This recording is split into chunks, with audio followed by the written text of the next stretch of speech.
Good morning. It's June 28th, and we're continuing our devotions in the book of Colossians. And we are at Colossians chapter 1, verses 15 and through 17. And these are a few of my favorite verses.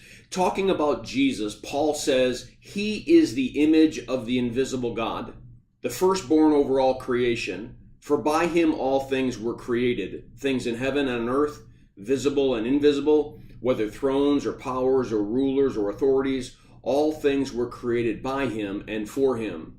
He is before all things, and in Him all things hold together. Well, there's probably about 25 devotions that could be pulled out of there, but there are just a few things that I want to make a mention of. One is, this is one of those verses where we as Christians lock onto, and as a defense to our understanding of the doctrine of the Trinity, that Jesus was not just a man, but He was also the second person of the Trinity, that He was before all things, that He created all things, and He continues to hold all things together. You find it in John chapter 1, in the beginning was the Word was with God, the Word was God, through Him all things were made, without Him nothing was made that has been made. You find it throughout Scripture.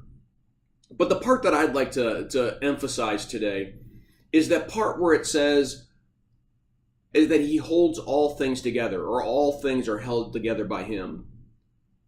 Well, we kind of think about creation and go, okay, God, you're holding all of creation together. The stars, the moon, the sun, and it all rotates, and you're kind of holding it together so it doesn't just go crazy. Which is true, but I think that is too myopic of a view of what this verse means. I think what Paul's trying to say is that He holds all things together. He holds our spiritual, psychological, and emotional state together.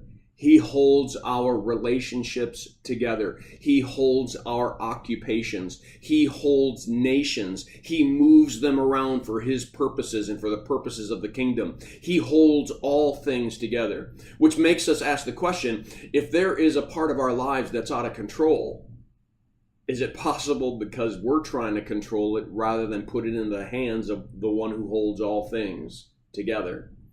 Just a thought. I encourage you to read the devotion that's attached. I pray that this devotion is a blessing to you, and have a firmly rooted day.